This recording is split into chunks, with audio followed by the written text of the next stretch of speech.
Personal ল বোর্ডের ডাকে সামনে 26শে এপ্রিল ব্রিগেডের একটা সমাবেশ ডেকেছে, আপনার সাথে কি কোনো আলোচনা হয়েছে? দেখুন, আমি দুঃখিত এই বিষয়ে কোনো বেশি কিছু কথা বলতে। তবে আমি একটা জিনিস দেখে বড় খারাপ লাগলো। 16 তারিখে ইমাম মুয়াজ্জিনদের যে ডাকা হয়েছিল, তারা ইমাম মুয়াজ্জিন কি জানি না, কারণ হাফ প্যান্ট পরে দেখি অনেকে ঢুকছে, অনেকে মহিলা ঢুকছে।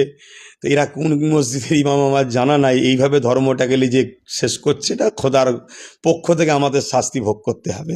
তবে আমি একটা কথা বলতে পারি, ওখানে মুসলিম পার্সোনাল ল বোর্ডের সম্ভবত সভাপতি সৈফুল্লাহ সাহেব না কি নাম ওনার, তিনি ওখানে মাননীয়াকে একটা গিফট দিচ্ছিলেন, এবং তখনই তো মাননীয়া ওই মিটিং থেকেই বললেন দিল্লি চলে যাও।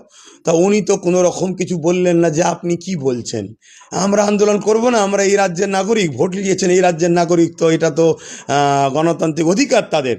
তাহলে তানারাই আবার যখন ব্রিগেড ডাকছে, তো এটা ওয়াকাবের জন্যে হচ্ছে না ওই যেটা বললাম যে কাউকে খুশি করার জন্য হচ্ছে, আমি ঠিক বুঝতে পারছি না। তো এর বিষয়ে আমি বেশি কিছু কথা বলতে চাইছি না। কে যাবে না যাবে, কি করবে না করবে, ওর বিষয়ে আমার কোনো ইন্টারেস্ট নাই। আপনি বলছেন কেন্দ্র সরকার আইন করেছে মুসলমানদের ঘরে ওয়াকাব বিলের মধ্যে অমুসলিমদের ঢুকাতে হবে, এটা অন্যায়। এর বিরুদ্ধে লড়াই করা দরকার, এই বিলকে বাতিল করা দরকার। সুপ্রিম কোর্টকে আবার ধন্যবাদ জানাই, জায়গায় ঢুকে দিয়েছে। কিন্তু মমতা ব্যানার্জি অলরেডি পশ্চিমবাংলায় বোর্ডের মধ্যে, ওয়াকাব বোর্ডের মধ্যে হিন্দু ঢুকিয়ে দিয়ে অমুসলিম ঢুকিয়ে দিয়েছে। এটা আপনারা জানেন? কেন জানবেন? ইনি তো ঘুমটা দিয়ে কাজ করছে। ইনার বিষয়ে ইমাম মলি সাহেবরা বলে না, কেন ইমাম মলি সাহেবের বড় অংশ কিনি পয়সাতে কিনে রেখেছে। আর উনি কিছু বললেই সঙ্গে সঙ্গে চিল্লায়। শোনেন, বিজেপি হলো আমাদের প্রকাশ্য দুশ্মন, আমরা সবাই জানি, কিন্তু ইনি হলেন ছদ্মবেশী বন্ধু সেজে দুশ্মন, এটা আমরা ধরতে পাচ্ছি না। ইনি এমন জায়গায় লিজে আমাদেরকে ফেলবে যে খাত থেকে, যে গর্ত থেকে উঠতে আমরা পারবো না। এটা অনেক আগে থেকে আমি বলছি। যদি সুধরাবার হয় সুধরাক, না সুধরাবার হয় আমি কি করতে পারি? আমার কি করার আছে? 10 বছর ধরে বলছি অকাপ চলে যাচ্ছে, 10 বছর ধরে অকাপ চলে যাচ্ছে। যারা আজকে অকাবলে চিল্লাচ্ছে, তারা এই রাজ্য সরকারের দীর্ঘদিন পাচেটে বেরিয়েছে। আমার ভাষা করা লাগতে পারে।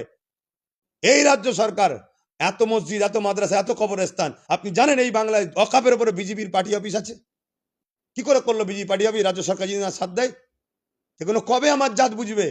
যদি না বোঝে, এই জাত ধ্বংস হওয়াটা স্বাভাবিক। এছাড়া আমি আর কি বলতে পারি আপনাদের কাছে? দুঃখের কথা কি বলবো আপনাদের কাছে?